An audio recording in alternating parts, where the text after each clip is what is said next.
কলিতে জীবের কাছে মূল্যবান সম্পদ রূপী আয়ু অত্যন্ত স্বল্প। প্রাণাল্পায়েষু, আয়ু অত্যন্ত স্বল্প। তাতে মন্দ মন্দ ভাগ্য সুমন্দ মতয়া, ভাগ্যটা অত্যন্ত মন্দ। একে তো আয়ু কম, আর তার মধ্যে এই কম আয়ু বিশিষ্ট দেহ ধারণ করে জীবদ্দশায় একজন ভাগবত উত্তম অধিকারী বৈষ্ণবকে দর্শন লাভ করা আরো ভাগ্যের কথা। তত্রাপি সুদুর্লভম মন্যে বৈকুণ্ঠ প্রিয় দর্শনম।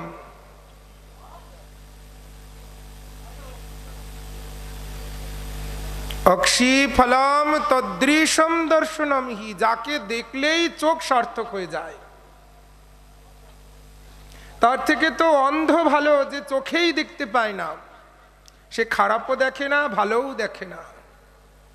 কিন্তু দেখবার সামর্থ্যবান, চোখে দেখবার যোগ্যতা অধিকার যাদের আছে, তারা যদি কখনো এই নেত্র দিয়ে শ্রী গুরু বৈষ্ণবকে দর্শন না করে, ভক্তির ভূষণ ভক্তির আশ্রয় স্বরূপ উত্তম শ্লোক ভাগবত ভক্তকে দর্শন না করে, তাহলে সে চোখ থাকতে অন্ধ। সূর্য উঠলে তার জ্যোতি যেমন পেঁচা দেখতে পায় না, কুহকে না দেখায়, সূর্যের জ্যোতি সূর্যের তেজ যেমন পেঁচার চোখ দিয়ে অনুভব হয় না, পেঁচা অন্ধকার দেখে সূর্যালোকেও, তেমনি নেত্র থাকতে যিনি গুরু বৈষ্ণব ভগবানকে না দেখে তিনি প্রকৃত অন্ধ, তার চোখ দুটো অন্ধ। তাই অধিকারী ভক্তের দর্শন লাভ করাটা অত্যন্ত ভাগ্যের বিষয়। অক্ষি ফলম তদৃশম দর্শনম, জিহ্বা ফলম তদৃশম কীর্তনম। তার নাম মহিমার জয়ধ্বনি দেয় সেই জিহ্বা সার্থক।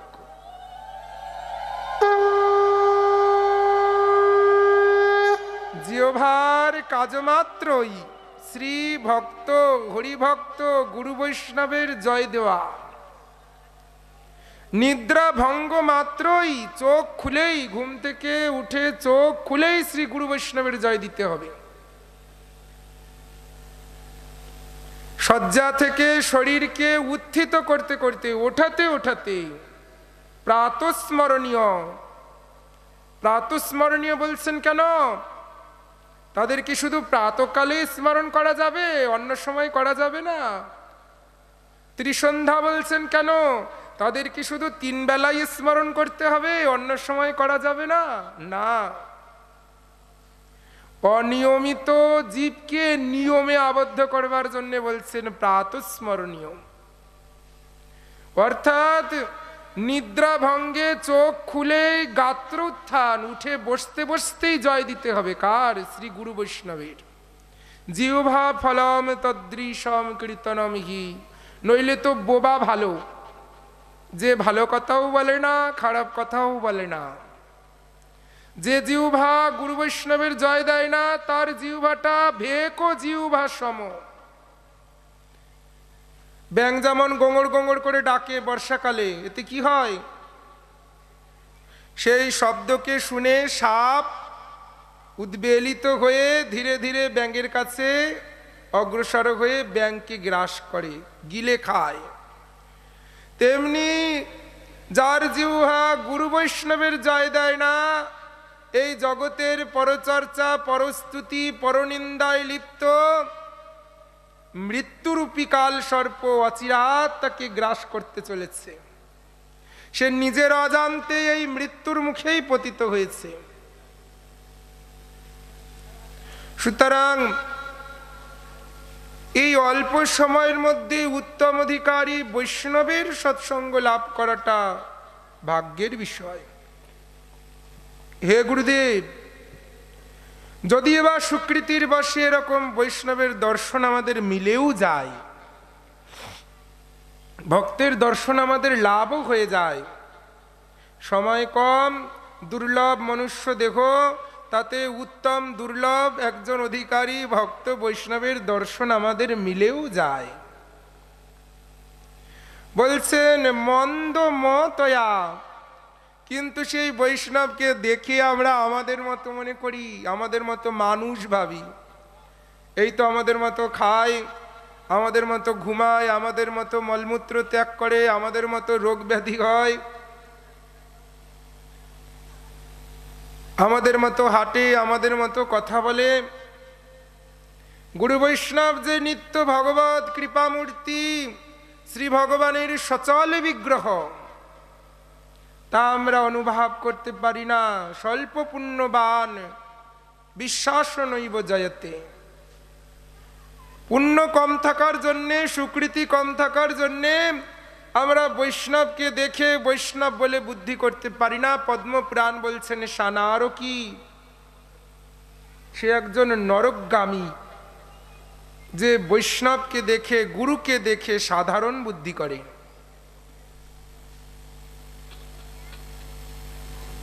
মন্দ মতয়া, মতিটা এত মন্দ যে এই গুরু বৈষ্ণবকে দেখেও আমাদের শ্রদ্ধার উদয় হয় না, প্রেমে গদগদ হয় না, চিত্ত আনন্দে উদ্বেলিত হয় না, বৈষ্ণব দেখে হৃদয়ে আনন্দে নৃত্য করে না।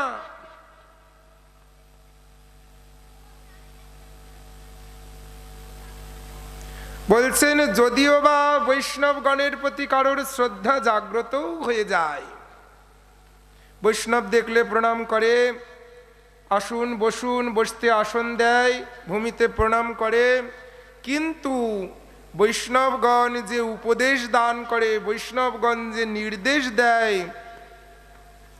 মন্দ স্বভাব, স্বভাবটা এত মন্দ, তাদের মুখে সেই সমস্ত উপদেশ শুনেও আমরা সেটা পালন করতে চাই না। ও সাধুরা, বৈষ্ণব গুরুদেব একটু ওরম বলে, সাধুদের তো আর বউ বাচ্চা নেই, বিয়ে থাওয়া নেই, কাজকর্ম নেই, লোকের বাড়ি ঘুরে ঘুরে ঘন্টা বাজিয়ে খায়, একটু বলে সব কথা। সাধুদের সব কথা শুনলে আমাদের যাকে বলে চলবে? আমরা বাড়ি থাকি, সংসার, ধর্ম, স্ত্রী, কাজকর্ম, সাধুরা এসে একটু ওরকম বলে, এদের তো বলাই স্বভাব। আর আমরাও সাধুদের কথা শুনি, কিন্তু পালন করতে পারি না।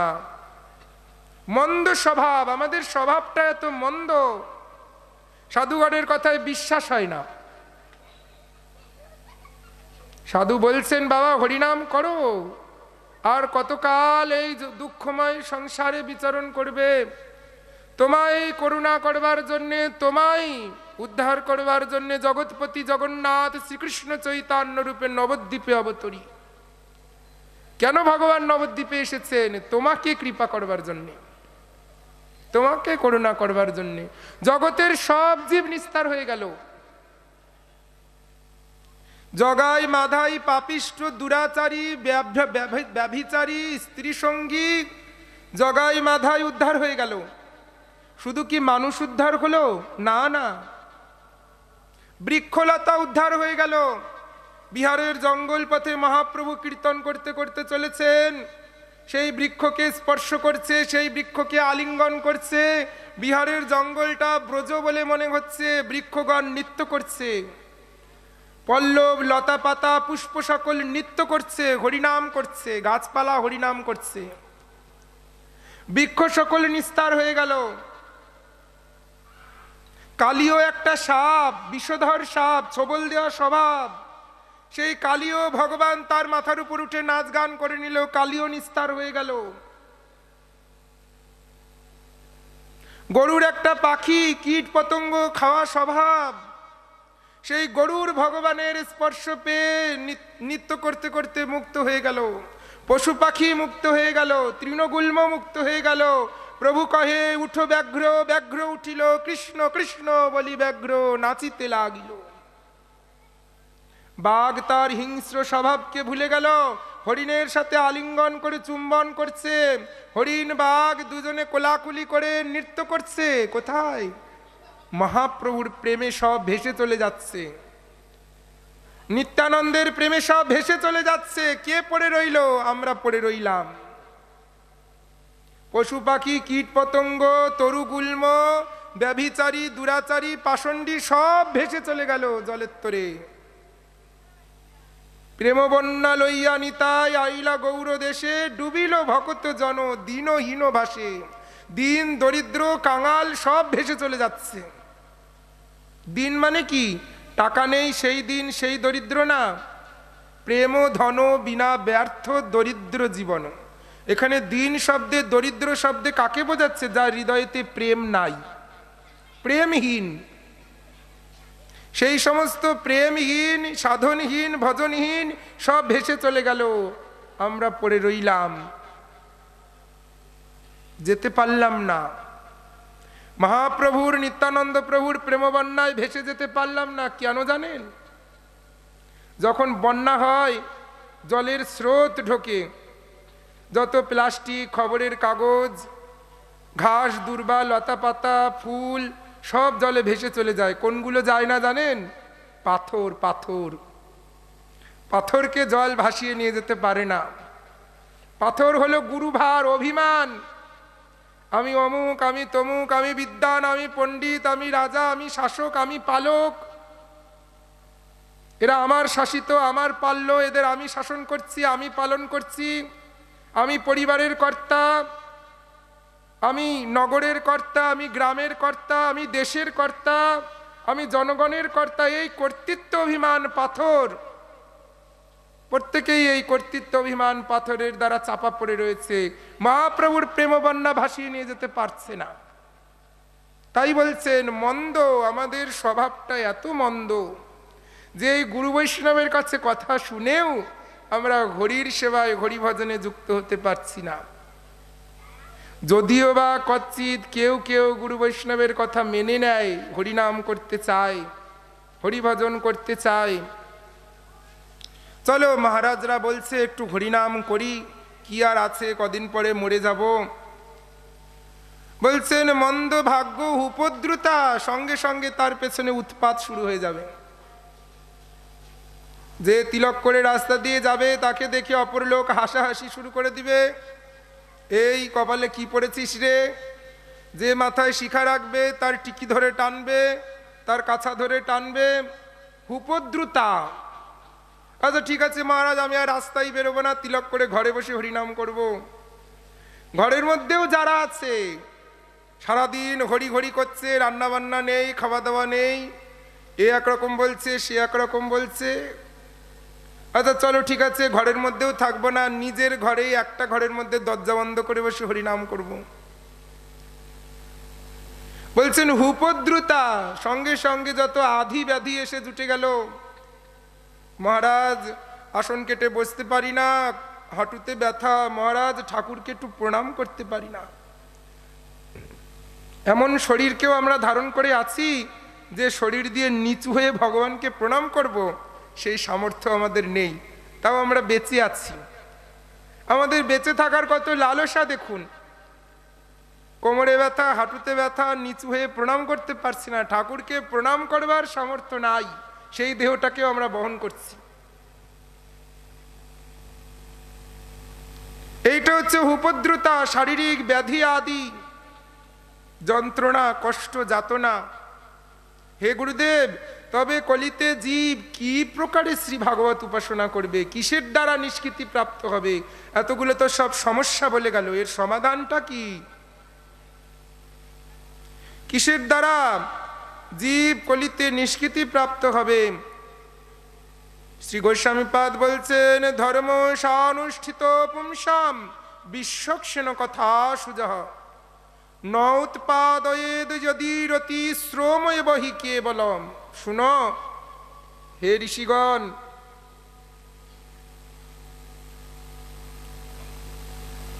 সেই ধর্ম অনুষ্ঠান করো। কোন ধর্ম? যে ধর্ম পালন করিলে পরে সাক্ষাৎ বিশ্বক্ষণের আরাধ্য ভগবান হরি, তার কথাই রতি জাগ্রত হয়। ভগবানের কথা, ভগবানের নাম শ্রবণেতে রতি জাগ্রত হয়। জগৎগুরু প্রভুপাদ বলছেন, কে কত বড় ভক্ত হয়েছ কিসের দ্বারা প্রমাণ হবে? যার যতখানি কথা শোনায় রুচি জেগেছে, শ্রী ভগবানের কথা শুনবার ব্যাকুলতা হৃদয়ে জেগেছে, শুধু নিয়ম ধারণ করলে ভক্ত হওয়া যাবে না, সেটা কেবল পরিশ্রম হয়ে যাবে। নদ উৎপাদয়েত রতি, যদি রতি মানে ভগবানের কথায় আমাদের রতি অর্থাৎ সুখ জাগ্রত না হয়, শ্রম এবহি কেবলম, তাহলে শুধুমাত্র পরিশ্রম হয়ে যাবে। পরিশ্রম বুঝেন? এখন তো মেশিন পত্রের যুগ, মেশিনেতে সর্ষে ভাঙায়, ধান গম ভাঙায়। আগে জাতা ছিল, জাতা কল, পাথরের উপরে আর একটা পাথর চাপিয়ে ঘোরাতে হতো, আর সেই জাতা কলের সাথে বলদকে বেঁধে দেওয়া হতো। বলদটা গোল করে জাতার চারপাশে ঘুরতো, আর তাতে জাতার ওই পাথরটা ঘুরে ঘুরে ওতে পেশাই করত। এখন এই জাতার চারপাশে ঘুরতে ঘুরতে, এই পরিশ্রম করতে করতে, ক্লেশ করতে করতে বলদের এটাই স্বভাব হয়ে যায়। বলদটাকে কলু বলছে, শোন রে বলদ, তুই তো সারাদিন পরিশ্রম করেছিস, এখন এই গাছের সাথে তোকে বেঁধে রাখছি, তুই এই স্নিগ্ধ গাছের ছায়ায় বসে একটু বিশ্রাম কর। কিন্তু বলদটা কি করবে? ওই গাছটার চারপাশে গোল করে ঘুরতে শুরু করে দিয়েছে। কেন? বলদটা ওই পরিশ্রমটাকেই সুখ বলে মেনে নিয়েছে, ওই দুঃখটাকে, ওই কষ্টটাকেই সুখ বলে মেনে নিয়েছে। ঠিক আমরা ওই প্রকার সংসারের জাতাকলে পড়ে বলদের মতো গোল গোল করে ঘুরে চলেছি। ঘুরতে ঘুরতে এই ঘোড়াটা আমাদের স্বভাব হয়ে গেছে। সাধুরা যদি বলে একটু বসো, হরিকথা শোনো, মহারাজ সময় নেই, সময় নেই। কোথায় যাবা? আমাদের তো ঘুরতে হবে। কিসের মতো? ওই বলদের মতো। বলদ যেমন দাঁড়িয়ে বিশ্রাম নিতে পারছে না, সময় নেই, আমাদের তেমনি বিশ্রাম নেওয়ার সময় নেই। আমরা ওই বলদের মতো ঘুরতে লেগেছি, তো আমাদেরও সময় নেই। সুতরাং শ্রম কেবলম, কেবলম শ্রম, শ্রম লাভ হবে, পরিশ্রম হবে, যদি তা হরির সেবায় রতি জাগ্রত না হয়। শ্রী ভগবানের সেবায় রতি উৎপাদন করে, শ্রী হরির সেবায় রতি উৎপাদন করে, সেটাই প্রকৃত ধর্ম। সবই পুংসাম পরধর্ম, সেটাই পর অর্থে শ্রেষ্ঠ, সেটাই শ্রেষ্ঠ পুরুষার্থ, সেটাই শ্রেষ্ঠ চরম পরম বস্তু। কি? যত ভক্তির অধক্ষজে, ভগবান অধ্যক্ষজ ভগবান বিষ্ণু, তার প্রতি যে ভক্তি জাগ্রত হয়,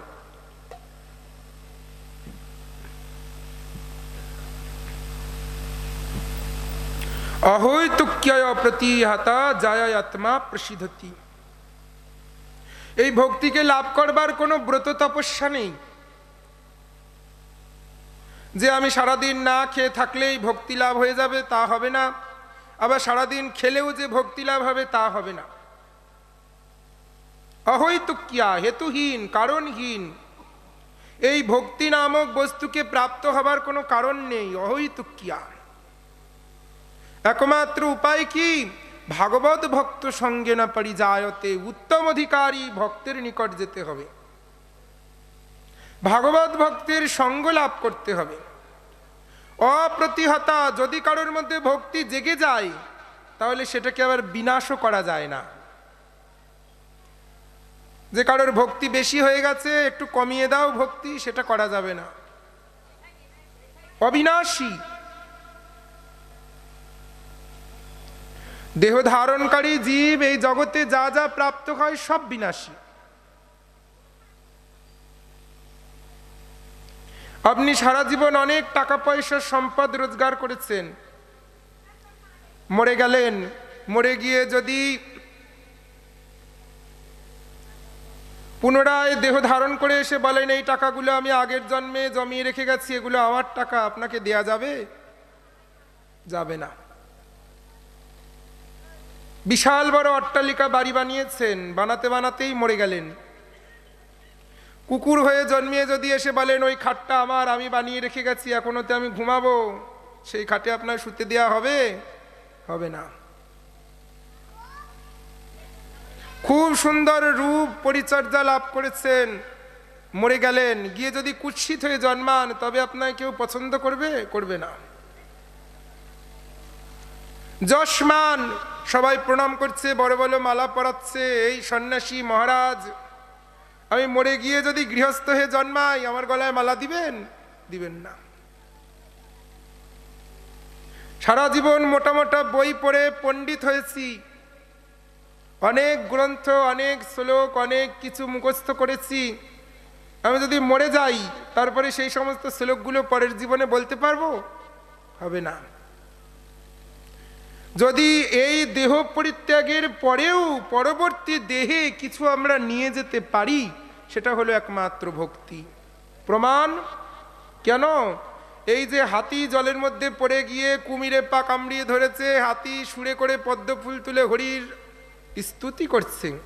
একটা পশু তমগুণের দেহ ধারণ করে হরির স্তুতি কি করে করছে?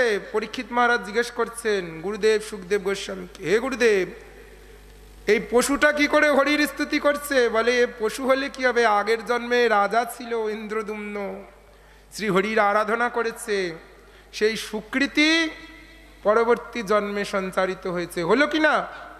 তাই বলছে না হই তুক্যায়া প্রতিহতা যায় আত্মা প্রসিদ্ধতি, যার দ্বারা আত্মা আনন্দিত হয়, আত্মানন্দ, আত্মা সুখ লাভ করে, একমাত্র সেই হরিতে ভক্তি স্থাপন করতে হবে। ঋষিগণ বললেন, হে গুরুদেব, তবে বলুন এই শ্রীমদ্ ভাগবত সবার প্রথম কোথায় আবির্ভূত হলো? ভাগবতের অবতারণের কথা বর্ণন করতে গিয়ে গোস্বামী পাদ বলছেন, সত্য, ক্রেতা, দাপর, এই পরপর 3টে যুগ অতিক্রম হয়ে গেল। কলিযুগ আবির্ভাব হওয়ার কিছু পূর্বে উপরিজ বসুর কন্যা সত্যবতীর গর্ভে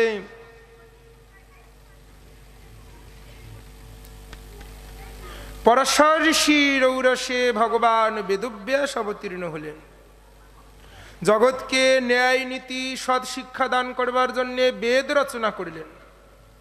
সমস্ত নিয়ম কানুন, প্রায়শ্চিত্ত, দোষ থেকে মুক্ত হওয়ার উপায়, প্রায়শ্চিত্ত আদি বিধান, কর্মকাণ্ড সব লিখে গেলেন।